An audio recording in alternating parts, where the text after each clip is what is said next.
जब जब संसार में अधर्म का अंधकार फैलता है, तब तब धर्म और न्याय की रक्षा के लिए शक्ति प्रकट होती है। ये कथा उसी समय की है जब एक असुर ने अपने बल और अभिमान से न केवल देवताओं को बल्कि संपूर्ण त्रिलोक को भय और अन्याय से जकड़ लिया था। वह असुर था महिषासुर। त्रिलोक, स्वर्ग, पृथ्वी और पाताल अपने अपने संतुलन पर चलते हैं। देवता धर्म की रक्षा करते हैं, ऋषि मुनि यज्ञों और तपस्या से ब्रह्मांड को स्थिर रखते हैं और मनुष्य अपने अपने कर्म से जीवन जीते हैं। लेकिन जब कोई शक्तिशाली असुर अधर्म की अग्नि भड़काता है तो संतुलन टूट जाता है। असुर कुल में एक पराक्रमी राजा हुआ जिसका नाम रंभासुर था। वह अत्यंत बलशाली था और उसका मोह एक दिव्य भैंस पर हुआ। उस भैंस के साथ उसके संयोग से एक विचित्र संतान उत्पन्न हुई, आधा मनुष्य आधा भैंस, जिसका नाम महिषासुर था। बाल्यकाल से ही महिषासुर असाधारण बलशाली था। उसका शरीर पर्वत के समान विशाल, नेत्र अंगारों की भांति लाल, सींग और मस्तक भैंस के समान कठोर और उसका स्वभाव क्रूरता और हिंसा से भरा हुआ। बाल्यावस्था में ही उसने खेल खेल में अन्य असुर बालकों को पराजित करना शुरू कर दिया। धीरे धीरे उसका अभिमान और उग्र स्वभाव इतना बढ़ा कि वह तपस्या और बल प्राप्ति के उपायों की ओर बढ़ चला। महिषासुर ने सोचा, यदि मुझे अमरता मिल जाए तो मैं संपूर्ण त्रिलोक पर राज्य करूंगा। वह गहन तपस्या में बैठ गया। उसने हिमालय की गुफाओं और निर्जन वनों में सहस्त्रों वर्षों तक कठोर तप किया। प्रचंड धूप में खड़े होकर तपस्या की, प्रचंड शीत में जलती हुई अग्नि के बीच बैठा, वर्षों तक उपवास किया और शरीर को कष्ट देकर अपने संकल्प को अटूट रहना, यही उसका साधन था।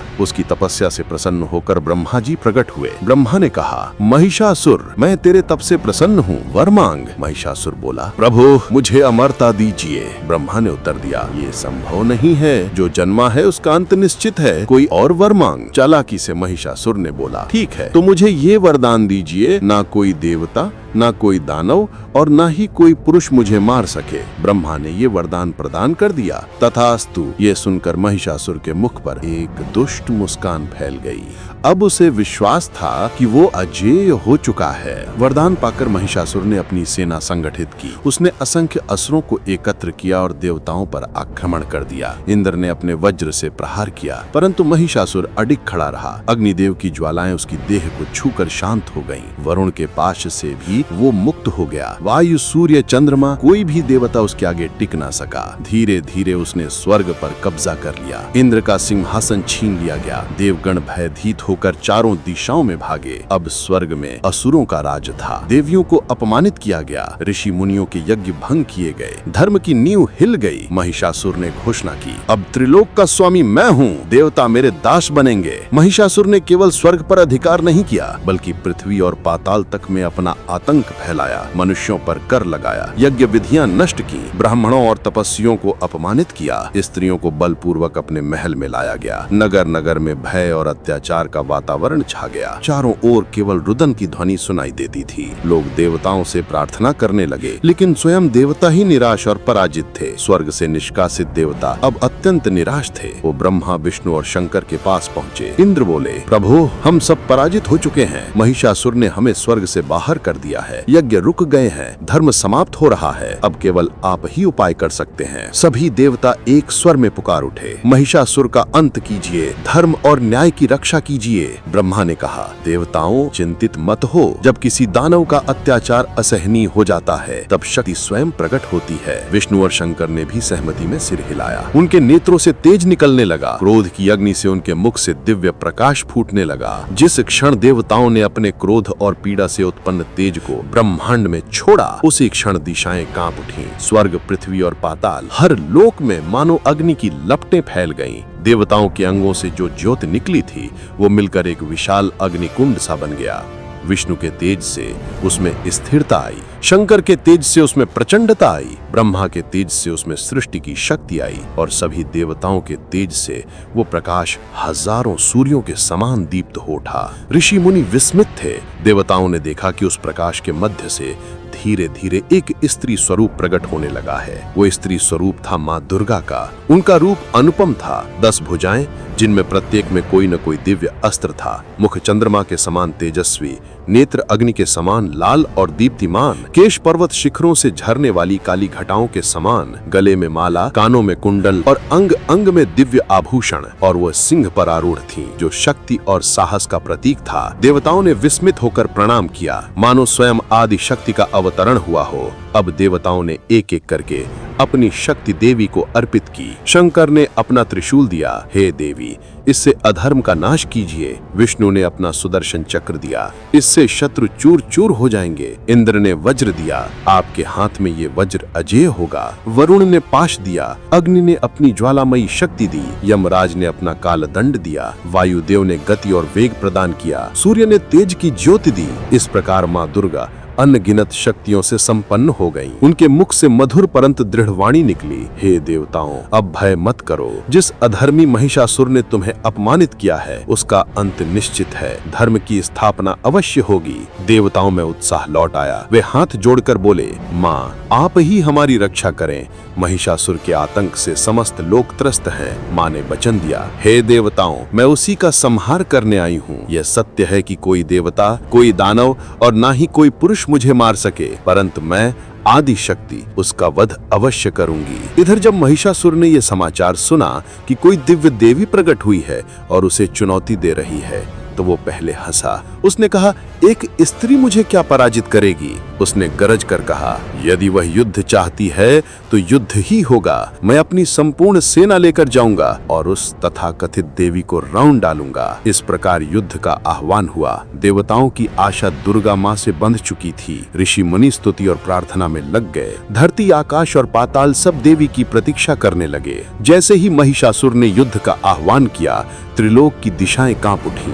असुरों के नगाड़े गूंजने लगे। रणभूमि की धूल आकाश तक छा गई। महिषासुर ने अपनी विशाल सेना एकत्र की। रथों की गड़गड़ाहट से धरती हिल उठी। असंख्य हाथी, घोड़े और रथ सब युद्ध के लिए तैयार थे। असुर योद्धा खड्ग, धनुष, शक्ति और गदा लेकर खड़े थे। उनके मुख से गर्जन और हाहाकार निकल रहा था। सेनापति चिछुर, चामर, महाहनु, असिलोमा, दुर्धरा, बस्कल और कई अन्य सब अपनी अपनी टुकड़ियों को लेकर रणभूमि की ओर बढ़े। दूसरी ओर देवी दुर्गा अपने सिंह पर आरूढ़ होकर खड़ी थी। उनके चारों ओर देवताओं का उत्साह और ऋषियों की स्तुति गूंज रही थी। उनके मुख मंडल पर मुस्कान थी, पर नेत्रों में अग्नि। महिषासुर युद्ध भूमि में आया। उसने देवी को देखा और एक बार फिर अहंकार से कहा, हे सुंदरी, तू इतनी सुंदर है कि तेरे लिए युद्ध की आवश्यकता नहीं। मेरे साथ विवाह कर ले और त्रिलोक की रानी बन जा। देवी ने दृढ़ स्वर में उत्तर दिया, महिषासुर तू अधर्म का प्रतीक है। जब तक तेरा नाश नहीं होगा तब तक धर्म की रक्षा नहीं हो सकती। विवाह तो दूर, तेरा अंत निश्चित है। महिषासुर का चेहरा क्रोध से विकृत हो उठा। उसने अपनी सेना को आदेश दिया, आक्रमण करो, इस तथाकथित देवी को कुचल दो।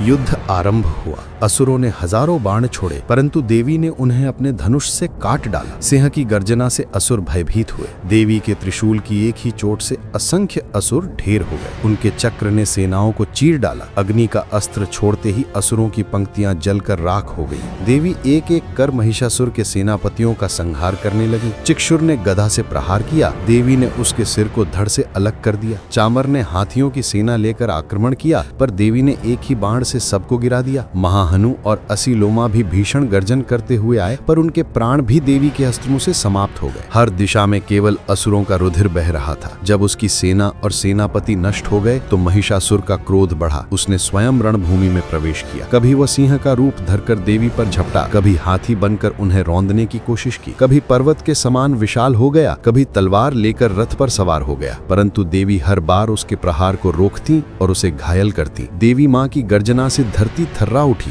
उनकी भुजाओं से निकलते अस्त्र शस्त्र मानो बिजली की तरह गिरते। महिषासुर अपने भैंस रूप में धरती पर गंभीर गर्जना करता है। उसकी सांसें अग्नि के समान निकलती हैं और उसके पैरों की चोट से पर्वत कांप जाते हैं। वो भूमि को खुरों से उखाड़कर आकाश की ओर फेंक देता है। कई देवता और गंधर्व भय से भाग खड़े होते हैं। देवी दुर्गा अपने सिंह पर आरूढ़ दृढ़ संकल्प के साथ महिषासुर के सामने खड़ी होती हैं। उनके 10 हाथों में चमचमाते अस्त्र शस्त्र हैं। त्रिशूल, चक्र, तलवार, धनुष, गदा, पाश, खड्ग और अन्य दिव्य आयुध। उनके मुखमंडल पर अद्वितीय तेज है और नेत्रों से ज्वाला प्रज्वलित हो रही है। देवी गर्जना करती है, हे अधर्मी असुर, तूने देवताओं, ऋषियों और प्रजाजनों को सताकर इस सृष्टि को भयभीत कर दिया है। अब तेरा अंत निकट है। महिषासुर हंसते हुए प्रत्युत्तर देता है। देवी, तेरा रूप मनोहर है, किंतु तेरी शक्ति मुझसे अधिक नहीं। तुझे या तो मेरा वर्ण करना होगा अथवा युद्ध में मरना होगा। देवी का मुख कठोर हो जाता है। हे दुष्ट, तेरे पाप अब तुझे भस्म करेंगे। इसके बाद महिषासुर देवी पर आक्रमण करता है। वो अपनी विशाल भैंसाकृति से सिंह को पछाड़ने का प्रयास करता है। देवी का वाहन सिंह भी गर्जना करता है और भयंकर युद्ध में जुट जाता है। देवी अपने धनुष से प्रचंड बाण छोड़ती हैं जो उसकी छाती में आ लगते हैं, परंतु असुर तुरंत अपना रूप बदलकर हाथी बन जाता है और देवी को सूंड में जकड़ लेता है। देवी तुरंत तलवार निकालकर उसकी सूंड काट देती है। हाथी रूप त्याग कर महिषासुर पुनः भैंस बन जाता है और पूरे वेग से देवी पर दौड़ता है। इस बार देवी ने अपने त्रिशूल को ऊंचा उठाया। जैसे ही महिषासुर देवी पर झपटा, देवी ने एक हाथ से उसकी ग्रीवा पकड़ ली। पूरा आकाश कांप उठा। दूसरे हाथ से उन्होंने त्रिशूल उठाकर उसकी छाती में भोंक दिया। महिषासुर की गर्जना से आकाश फटने लगा। उसने छटपटाकर असुर रूप धारण किया, किंतु देवी का पकड़ना अटूट था। देवी ने पूर्ण बल से त्रिशूल को उसकी देह में प्रविष्ट कर दिया। एक विकराल गर्जना के साथ महिषासुर का शरीर भूमि पर गिर पड़ा। उसका रक्त नदी की धारा की तरह बह निकला। उसी क्षण उसका सिर धड़ से अलग हो गया। देवी ने विजयी स्वर में गर्जना की। सत्य और धर्म की विजय हुई। महिषासुर के वध के साथ ही आकाश में दुंदुभियां बजने लगी। देवता, ऋषि और गंधर्व अपने स्थानों से निकलकर देवी की जय जयकार करने लगे। जय महिषासुर मर्दिनी, जय आदि शक्ति, जय जगदम्बे। इंद्र ने आगे बढ़कर कहा, हे मां, आपने हमें पुनः हमारे स्वर्गलोक का अधिकार दिलाया है। आपके बिना हम सब निराश थे। आज आप ही हमारी रक्षक हैं। विष्णु, शिव और ब्रह्मा ने भी देवी को प्रणाम कर कहा, आप ही परम शक्ति हैं। आप ही सृष्टि की मूलाधार हैं। जब जब अधर्म बढ़ेगा, आप अवतरित होकर धर्म की रक्षा करेंगी। महिषासुर के वध के बाद तीनों लोकों में पुनः शांति स्थापित हो गई। देवताओं ने अपने स्थान पुनः प्राप्त किए। ऋषिमुनि अपने यज्ञ और तपस्या में निर्भय होकर लग गए। प्रजा सुखी और निडर हो गई। देवी ने सभी लोगों को संबोधित करते हुए कहा, हे देवताओं, हे मानवों, स्मरण रखो, जब जब अधर्म और अत्याचार इस जगत को ग्रसेंगे, तब तब मैं विभिन्न रूपों में प्रकट होकर धर्म और न्याय की स्थापना करूंगी। स्त्री को कभी दुर्बल मत समझना, क्योंकि वही शक्ति का सच्चा रूप है। यही कथा हमें सिखाती है कि सत्य और धर्म की विजय निश्चित है। माँ दुर्गा का स्मरण हमें साहस देता है, अन्याय का सामना करने की प्रेरणा देता है।